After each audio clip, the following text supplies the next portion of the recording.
Buying a home? Don't panic. Just listen to the rest of this podcast.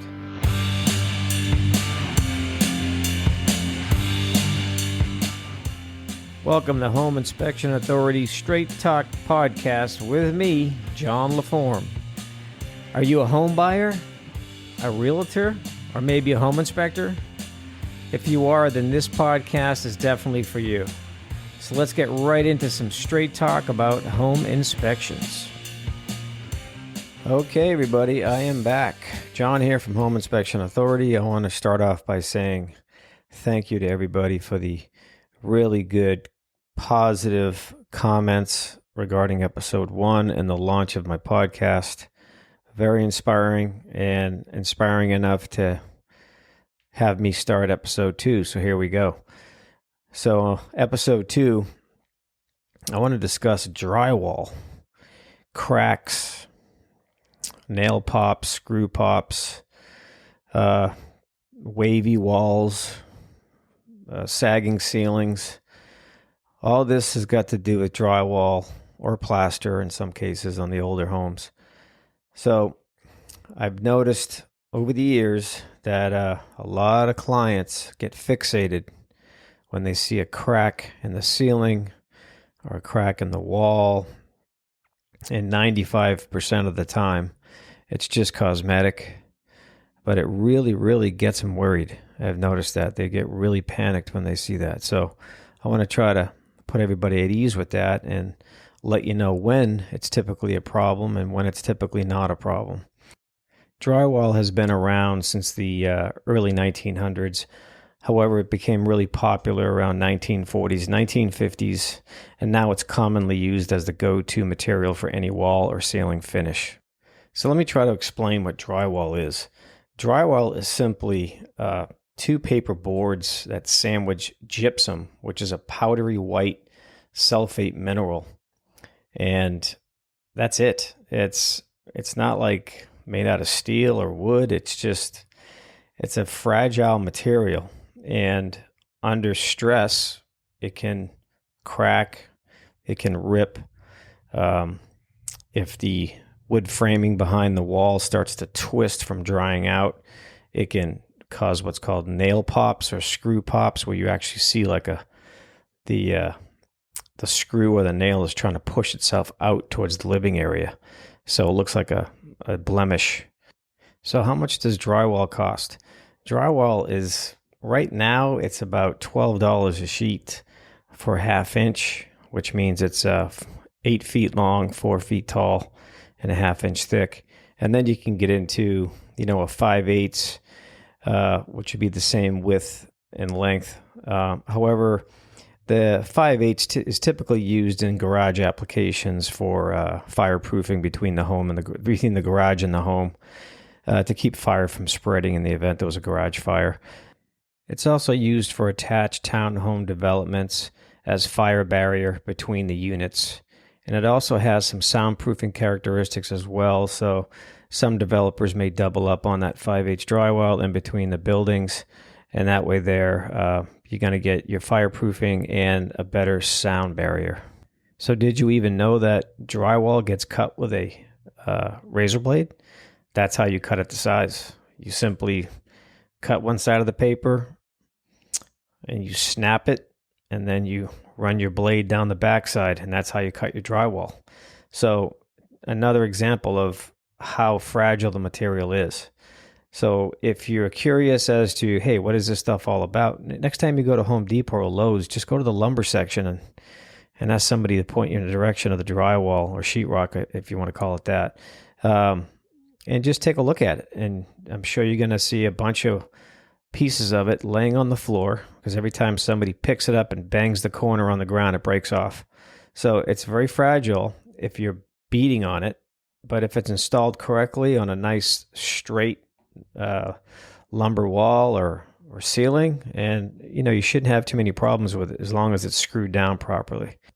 If you see a crack that is perfectly straight, typically that is the seam between 2 sheets of drywall, and it may not have been taped properly, or for some reason it just came apart. It did not work out well. So a straight crack is typically not any kind of sign of a structural problem with your house. It's typically just a poor tape job where the two joints came together. Now, if you see a crack that is kind of jagged and you can actually see the paper tearing, and the crack is not going to be straight. It's very seldom you'll see them straight like that. However, that is a indication that there was movement at one time of the building. So because we live in California, we always have to consider that, hey, maybe the house just got shooken up real bad in the last earthquake and no one ever fixed it. And that's a good assumption. Most of the time, that's probably what it is. Now, understand, when you're getting your home inspected, your home inspector hasn't been to the house before, most likely, so he can't tell you how long it's been there. The best thing to do is ask the seller if they have any history with that crack. Did it just happen? Was it from years ago and they ignored it? Or did they patch it and it came back? Now, that's another point I want to go over real quick. If you see that a crack has been patched and then it's cracked again, well, then that may be indication of an ongoing issue with the building. One condition that may cause this could be expansive soil.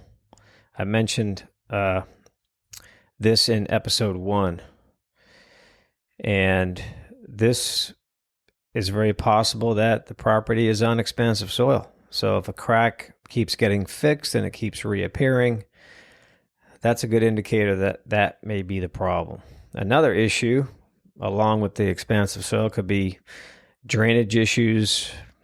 There's inadequate drainage. There's no roof gutters. All that can play a role in causing cracks around the house. If the right side of the house stays still, and then the left side of the house or the middle of the house starts to raise or lower, well, then that's how you can get cracks. Now, if the house you're looking at has just recently been remodeled and there's cracks throughout the house, then that's something I would be concerned about. If it has all new cosmetics inside, which means it may have new drywall, of course it has new paint everywhere, and that your home inspector or yourself may point out a lot of cracks in different rooms, then so that may be a current issue that needs to be evaluated to see what's causing it. When I see this condition, I typically come to the conclusion that before the remodel, the house had a lot of cracks in it. So once again, this could be because of the foundation, expansive soil. It could be something from under the house causing movement. So you may need some floor framing work, reinforcements. You may need some foundation work. It's hard to tell until the entire house has been inspected. And then your home inspector can give you a good assessment of what he thinks might have been causing that issue. Let's now cover settlement. Typical settlement of a house. Let's say you have a new construction house. You can expect to see cracks within the first 3 years of that house being built. Why? Because as the house is built, more and more weight are added to the structure, which means all that weight is transferring down into the ground. So if there was any soil that wasn't compacted completely, then it's going to settle until it finally compacts. So in other words, settling means movement. So if one side of the house settles and the other side doesn't, you may experience some tearing cracks, stress cracks, I like to call them. When I see torn drywall or crushed drywall, like it's forcing itself down on top of itself, then I refer to that as a stress crack. And that's all about movement. So the takeaway here is the house moves if it does move, that's how cracks happen. Now, has it stopped moving? Hopefully. Typically, the case is, like I said, new construction, first 3 years, you could experience some settling. Now, other homes are not that lucky, and that means there's a lot of settlement, and some of the settlement can be very severe. And the reason for that is man-made fill. Some homes are built, let's say, on an uneven grade. So the developer has to push dirt onto the property to make the pad big enough to cover the whole house structure so that they can then dig the hole and pour the foundation. So let's say, for example, 75% of the soil the new house is sitting on is just natural soil. It's been sitting there forever. And then 25% of it is man-made, so which means a bulldozer pushed a bunch of dirt up to the existing dirt and they compacted it all down. Now, doesn't mean it was compacted perfectly correctly. So over time, man-made fill can then settle and the rest of the soil does not move. So that alone can cause stress on the wood framing, which can twist, which can definitely cause some pretty significant cracks. But when that happens, typically you'll see floor deflection in the house, which means you get to one point in the house and the floor either goes downhill or uphill. In the case of settling, it's probably going downhill. But if you walk in the reverse direction, it's going to be going uphill. If the house you're buying has undergone a major remodel or had additional square footage added on, then you can expect to see cracks where the new addition connects to the old structure, the original structure. And the reason for that is, well, the original structure's been there probably for a long time, and now you have a new structure attached to it. So the new structure has the ability of settling. It may settle a little bit, it may settle a lot, and whether it's a little or a lot, it can cause cracks where it connects to the older structure. So expect to see that if you have a brand new addition added within the first 3 years. Okay, here's a true story for you. A few years back, I inspected a home for a realtor that I was doing business with. He was purchasing it for himself, and it was a complete remodel, flip. Everything was new in there. Every wall, every ceiling, kitchens, baths, you name it. It was completely redone. And overall, it looked pretty nice. But when I got onto the house, right away, I could see a lot of shrinkage cracks in the soil. And right away, I could see all kinds of foundation work that was already done. So I think I counted 10 to 14 foundation straps. What that means is there was cracks in the foundation at least 10 to 14 locations, and a foundation contractor came in and installed straps, which means they drill a hole in one side of the crack, drill a hole in the other side of the crack. They put a piece of metal across the two and they bolt it in. So it's there intended to help prevent the crack from getting wider. So this was throughout the crawl space. And, I believe even the some of the wood columns were, kind of tilted and just, they've been taking a beating from the expansive soil because it's been there for a long time. It was an older home that was flipped. So at the end of my inspection, I let them know. I said, hey, look, this house is definitely on expansive soil. I'm going to recommend you have a soils engineer come out and take a look at that to confirm that. And I told them what to expect. I said, right now, the walls and ceilings look good, but I'm telling you, it's only a matter of time before you start seeing cracks all over the place, because it's going to happen. It's just a matter of when. So I'd say a good year went by, and I happened to just remember the house, and I started asking him questions. And he said, yeah.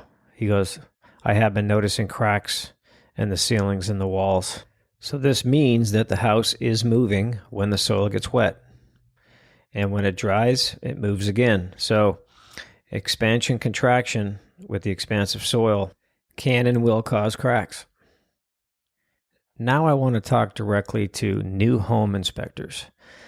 So listen up, everybody.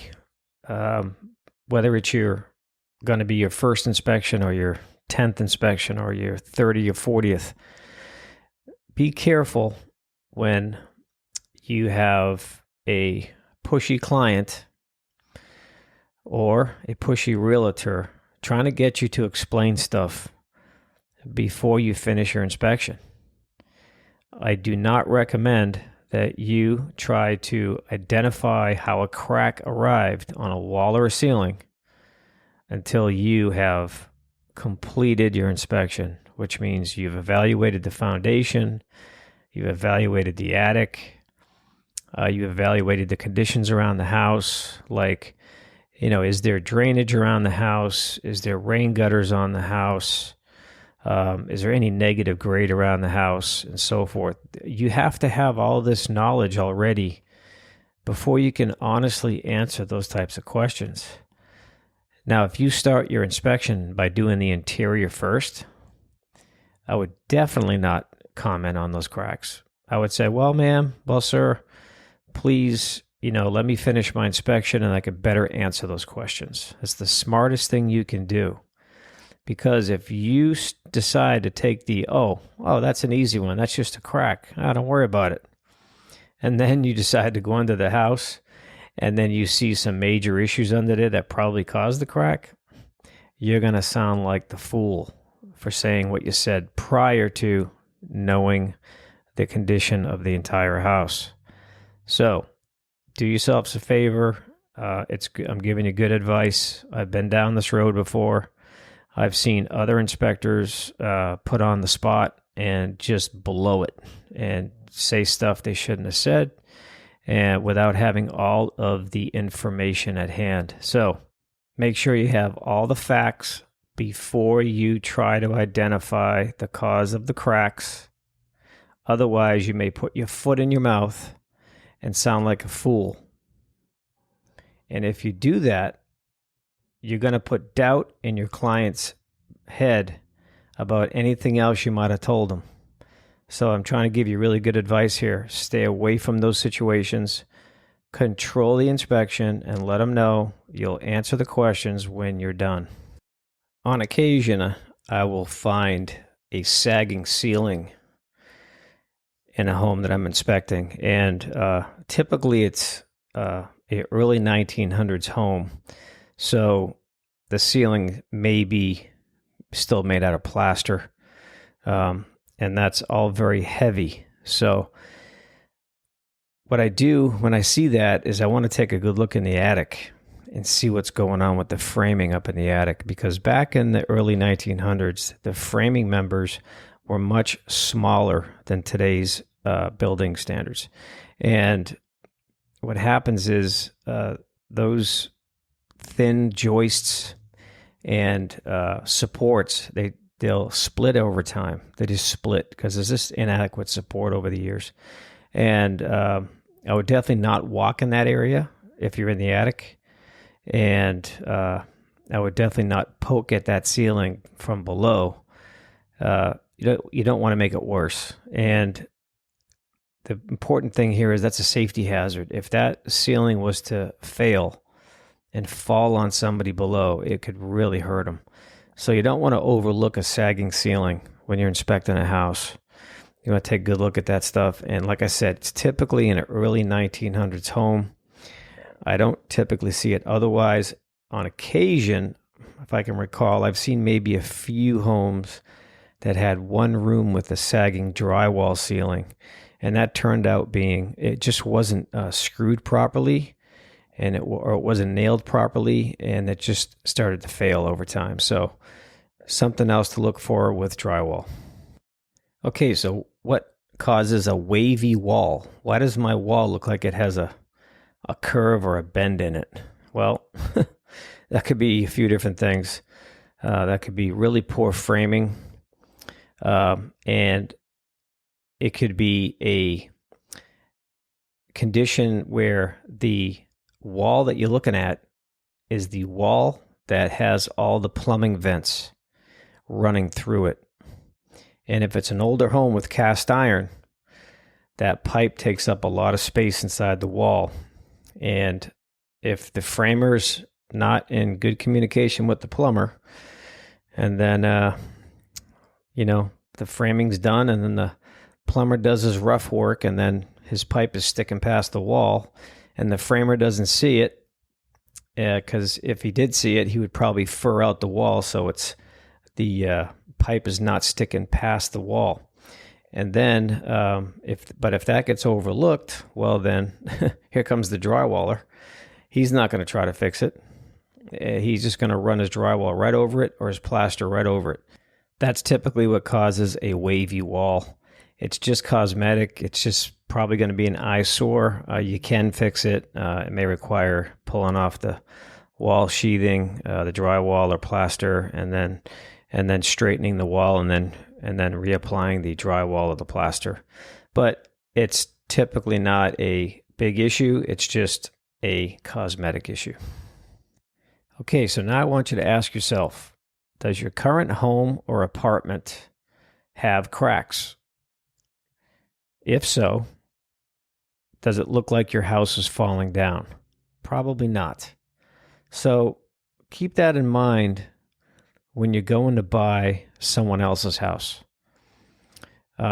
It's just, I'm trying to remove the panic from the crack issue, because it happens a lot. A lot of buyers are just very, very stressed out over this, and it seems to be their main focal point throughout the inspection.